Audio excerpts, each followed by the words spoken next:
Deputado, o senhor é presidente da Comissão de Relações Exteriores, falou agora da indicação da Amy Coney Barrett para o Supremo Tribunal Federal de lá.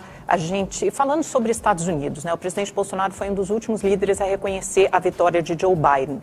Joe Biden tem como uma das pautas principais a questão ambiental, pela qual o Brasil tem sido mal visto pelo aumento do desmatamento das queimadas na Amazônia, no Pantanal. Como é que vai ficar essa relação com os Estados Unidos de Joe Biden? Porque a gente sabia que com Trump havia aquele alinhamento, aquela identificação ideológica natural. O que muda agora com a presidência de Joe Biden, principalmente, acho que nessa questão ambiental?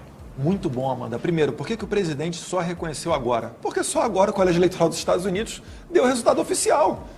Foi o único que teve a coragem de não se dobrar a essa pressão internacional da imprensa, em que colocavam pressão para que fosse reconhecido Joe Biden como presidente, quando na verdade estava ocorrendo uma judicialização do processo e suspeitas de fraude vindo à tona.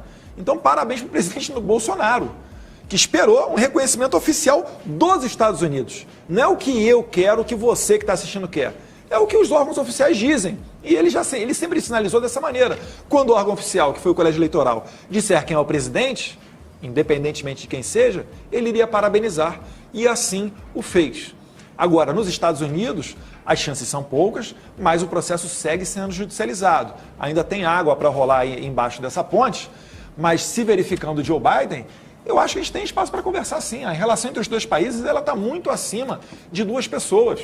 E, na verdade, o que a gente precisa é mostrar que a Amazônia não tem nem que quiséssemos, ela consegue pegar fogo.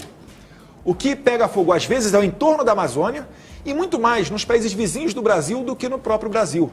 O que existe aí é um protecionismo mascarado, sim, de protetores do meio ambiente para colocar adiante, por exemplo, o embarreiramento do Mercosul-União Europeia, que os europeus olham com muita cética, muito com o pé atrás, o medo do produto agro brasileiro invadir e dominar o mercado europeu. Mas o Brasil estaria disposto a mudar alguma coisa na política ambiental para, por exemplo, fechar esse acordo União Europeia-Mercosul que o senhor mencionou, ou então para atender a algum acordo de negociação com os Estados Unidos? Para combater o desmatamento, porque é o que os dados do INPE mostram, deputado. A gente pode começar com os países europeus parando de comprar madeira extraída ilegalmente do Brasil, o que uma operação da PF de 2017 demonstrou uma rota para a Europa, para vários países. Se eles pararem de comprar nossa madeira lá, já começa a melhorar, já que eles estão tão imbuídos nessa pauta ambiental. E outra, se você for olhar, a maioria dos países da Europa já desmatou mais de metade do seu território para a produção agrícola, enquanto que aqui no Brasil a gente utiliza nem 20% do nosso território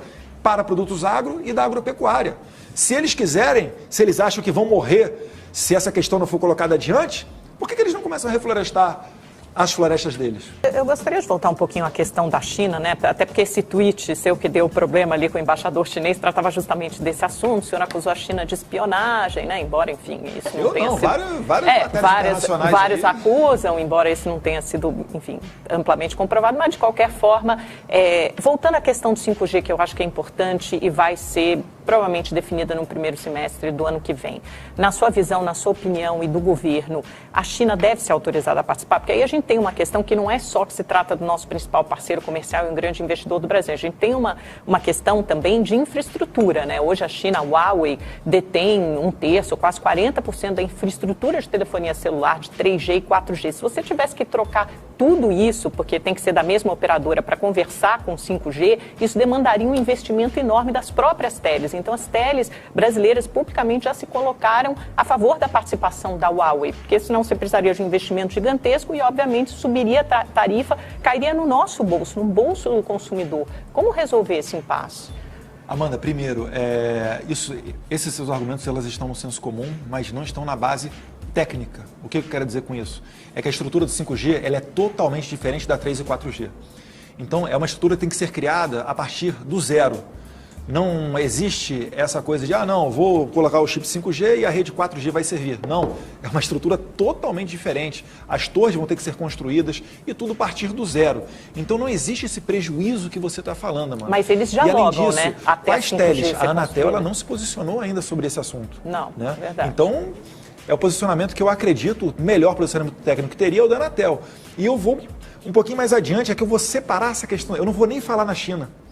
Aqueles que cumprirem os requisitos, que derem a certeza ao Brasil que nós estaremos protegidos, as nossas informações, os nossos até satélites, que fazem parte aqui da nossa defesa nacional, onde nós estivermos protegidos, independentemente de qual país que venha, a gente vai poder usar. O problema não é com a China. O negócio é que a China está tendo problemas, né? A Huawei, desculpa, ela está tendo problemas em outros 20, 30 países.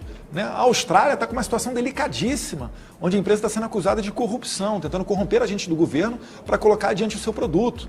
Mais uma vez, a Huawei, não estou falando da China. Então, assim, isso não é uma mera tecnologia como será da próxima televisão LED, em Ultra HD. A gente está falando de segurança nacional. O Brasil, a depender do produto que ele tenha no seu país, por exemplo, exercícios conjuntos militares entre Brasil e Estados Unidos, entre Brasil e Europa, entrada na OTAN, membro global da OTAN, isso tudo vai ser afetado. O diga-me com quem anda, que eu te direi quem és, na geopolítica internacional é complicado. Então, assim, não se trata de uma retaliação ao país A ou ao país B. A gente tem que aguardar a decisão técnica dos órgãos competentes. Agora, eu não posso, Amanda, enquanto deputado federal, tendo imunidade parlamentar, não me posicionar sobre esses assuntos. É o que o meu público me pede. Se eu não me posiciono, eles começam a falar, poxa, mas por que você não está se posicionando? Entendeu? Eu não sou ministro, eu não sou o presidente da República, eu sou o deputado federal. Represento 1.800.000 pessoas e ponto. O embaixador, cabe a ele, por favor, entender isso, né? E não eu me dobrar às diretrizes do embaixador. Deputado, ainda nesse capítulo da vacinação, o Brasil tem mais de 180 mil mortos por causa da pandemia e o que todo mundo mais quer hoje é voltar à normalidade, salvar a saúde, salvar a economia, e hoje a maior chance de fazer isso é através da vacinação. Porque o presidente Bolsonaro é talvez o único líder mundial a não fazer uma defesa enfática da vacinação. Hoje a gente assistiu de manhã o vice-presidente americano Mike Pence tomando a vacina publicamente, dizendo que ela é segura e eficaz. Trump vai tomar, o primeiro israelense Benjamin Netanyahu será o primeiro israelense a se imunizar. O senhor vai tomar? Essa é uma ótima notícia. Eu ia fazer essa pergunta para o senhor. Desde que a Anvisa me diga que eu possa tomar e que a empresa seja responsável por efeitos colaterais. Mas o presidente já teve Covid, então. Não, sim, mas a situação é outra. É que o Trump também já teve, né? Os infectologistas dizem que a imunidade da vacinação provavelmente ela é mais duradoura do que a imunidade dos anticorpos naturais, né? A imunidade natural. O senhor não acha que o seu pai, como homem público, como líder, uma pessoa popular que influencia milhões de pessoas, milhões de brasileiros, deve dar esse exemplo de liderança e tomar a vacina? Vamos lá, Amanda. Primeiro, bem lembrado pelo Lacombe, e ele falou isso ontem de uma maneira bem sutil e delicada, ao modo Bolsonaro, né?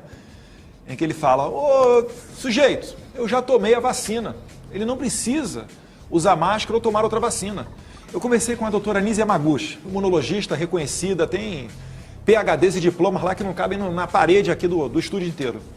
Ela falou que existe um risco de que se você tomar uma vacina já tendo tido a Covid, corre-se o risco de você ter reações das mais diversas. Dr. Anthony Wong falou a mesma coisa. Ela falou que tentaram fazer uma vacina contra a dengue, mas essa vacina, logo no início, quando ela foi aplicada e testada em humanos, ela gerou a dengue hemorrágica. Por algum motivo, ela desencadeia no corpo da pessoa que já teve a doença, ela desencadeia um efeito colateral totalmente indesejado. Então você imagina, você se responsabilizaria em obrigar as pessoas a tomarem a vacina e se essa pessoa vier a morrer? Será que não é melhor dar o direito dela decidir o que é melhor para a vida dela? O que a gente tem que parar, Amanda, e aí subindo um passo adiante, tendo a visão mais macro, é do político ou do juiz achar que ele sabe o que é melhor para a vida do outro. Não! O que é melhor para a sua família é você, pai e mãe, que sabem. E vocês serão responsáveis pelos efeitos disso. Agora, volto a perguntar. Se, em uma ocasião em que a vacina, estão falando que não é compulsória, ninguém vai pegar pelo braço e injetar coisa lá na pessoa, tudo bem. Mas vão obrigá-la a tomar através de outras medidas. Se essa pessoa vier a falecer, quem é que vai se responsabilizar? Será que os governadores vão pagar a indenização? Será que os juízes que decidiram, determinaram isso, vão pagar a indenização para essa família?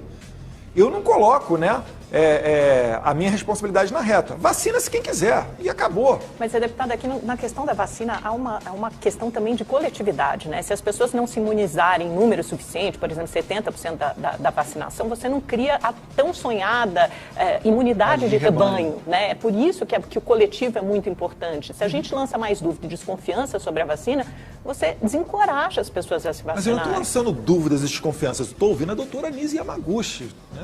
Eu sou Mas o formado senhor em vai Direito tomar. Policial Federal. Eu vou tomar se a Anvisa falar que é ok, tudo bem, não tem efeito colateral, vou esperar primeiro, né, o pessoal da linha de frente, grupo de risco, etc. Claro, mas agora, não e é se eu não quiser prioridade. tomar? Deputado,